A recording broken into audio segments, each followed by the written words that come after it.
Welcome to part 70 of Ready or Not, Here I Come.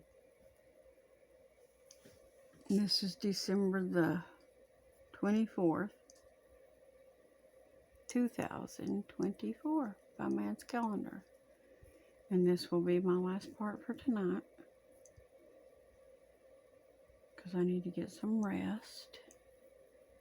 And hopefully, by the grace of the Lord, I'll get to do some more tomorrow. Lord's will.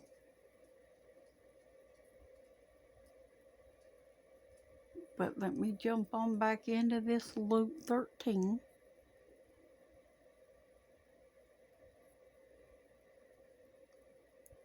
And I want to recap what Jesus is telling them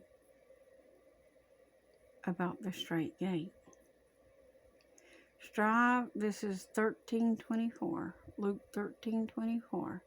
Strive to enter in at the straight gate, for many, I say to you, will seek to enter in, and shall not be able. When once the master of the house is risen up,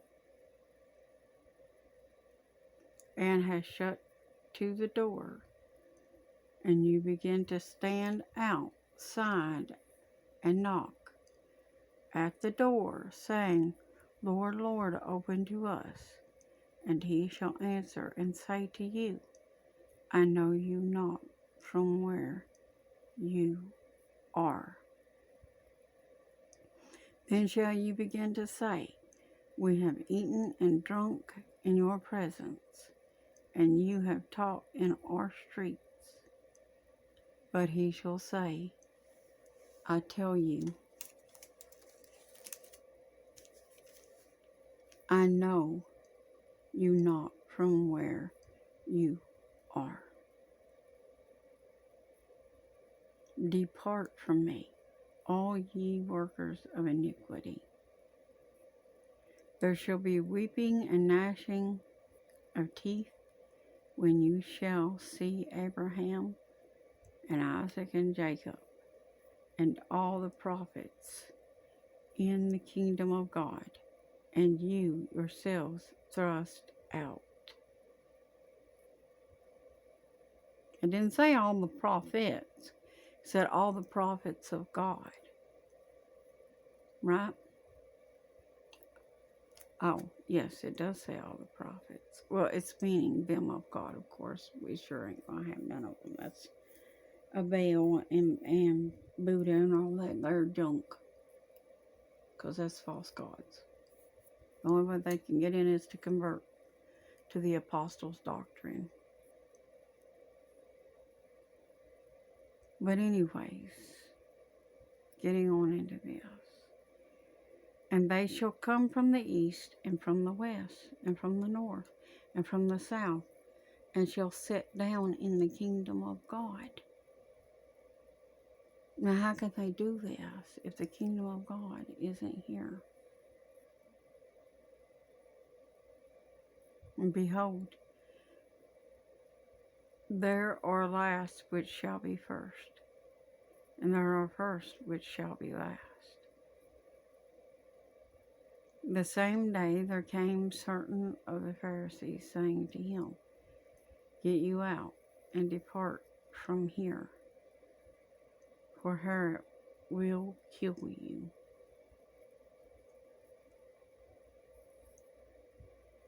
And he said to them, Go you and tell that fox, Behold, I cast out devils, and I do cures today, which means heal. He heals. That's what cures is. He does cures, not pharmakia. He does them. I do cures today and tomorrow, and the third day I shall be perfected.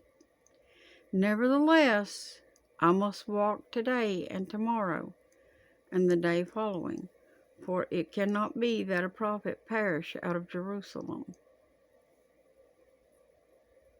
O Jerusalem, Jerusalem, which kills the prophets and stones them that are sent to you. How often would I have gathered your children together as a hen does gather her brood under her wings, and you would not.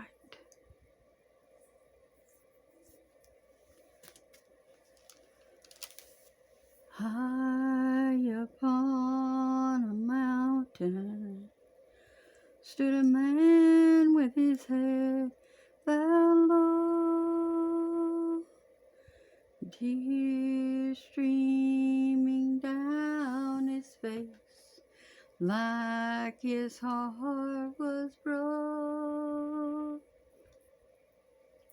Looking over that city with all its shining lights, these words you hear so loud and clear out in the still dark night.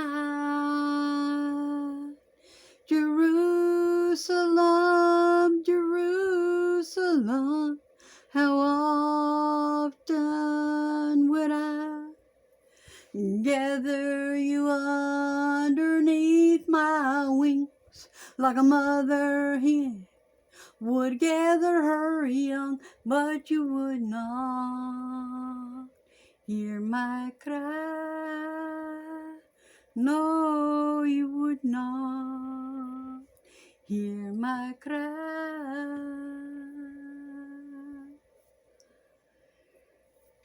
High up in the heaven, sitting on his throne, making intercession for his very own. But still they will not listen, just like they did back then.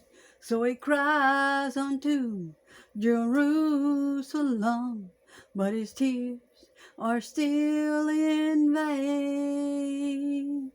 Jerusalem, Jerusalem, how often would I gather you underneath my wings, like a mother hen would gather her young, but you would not hear my cry. No, you would not hear my cry. No, you would not hear my cry. And I remind you that Israel is scattered abroad throughout the entire world. So, note when I sing this, it is not just to the nation of Israel, but to Jacob's Israel that is scattered abroad. High up in the heavens, sitting on his throne, making intercessions for his very own. Even you Gentiles that have been grafted in, but still they will not listen, just like they did back then. He cries unto Jerusalem, but his tears are still in vain. Jerusalem, Jerusalem, how often would I gather you underneath my wings, like a mother hen would gather her young, but you would not hear my cry. No, you would not hear my cry.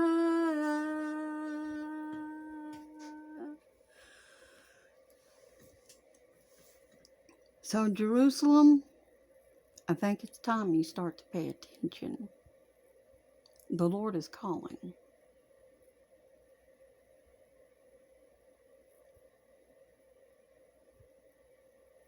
Nevertheless, I must walk today and tomorrow and the day following, for it cannot be that a prophet perish out of Jerusalem. O Jerusalem, Jerusalem, which kills the prophets and stones them that are sent to you, how often would I have gathered your children together, as a hen does gather her brood under her wings, and you would not.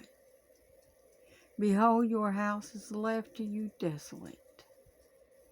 And verily I say to you, you shall not see me until the time come when you shall say, blessed is he who comes in the name of the Lord. Blessed is he who comes in the name of the Lord. And in today's time, to see someone actually truly coming in the name of the Lord and not for their own agenda, not being a false person coming in his name, you can say, blessed are they. And it came to pass, as he went into the house of one of the chief Pharisees to eat bread. This is chapter 14, by the way. He's going into the house of the chief Pharisee to eat bread on the Sabbath day, that they watched him. And behold, there was a certain man before him which had the dropsy. And Jesus answering spoke to the lawyer and the Pharisee, saying, is it lawful to heal on the Sabbath day? Meaning, is it proper? And they held their peace. And he took him and healed him and let him go. And answered them, saying,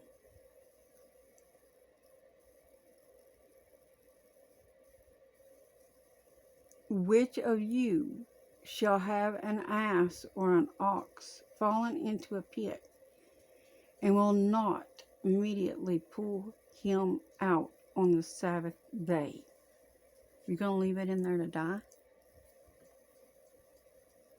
Should Jesus have left that little man to die? And they could not answer him again to these things. And he put forth a parable to those which were bidden, when he marked how they chose out of the chief rooms, saying to them, when you are bidden of any man to a wedding, sit not down in the highest room, lest a more honorable man than you be bidden of him. And he that bid you and him come and say to you, give this man place, and you being ashamed to take the lowest room. So why do you need chief seats in the church? We're supposed to take the lowest seat.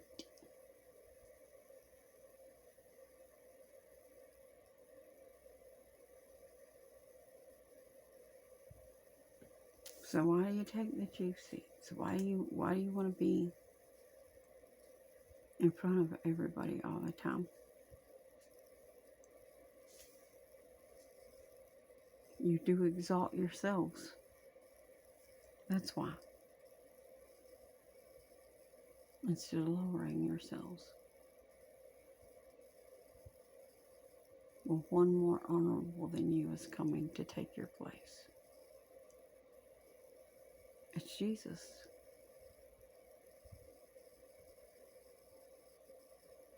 And you know what? He never sought those places.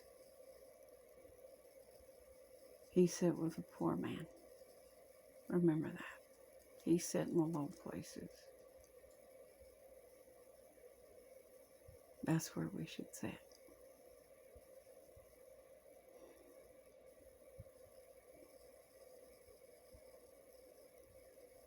I'll see you in the next part when I get to get it up.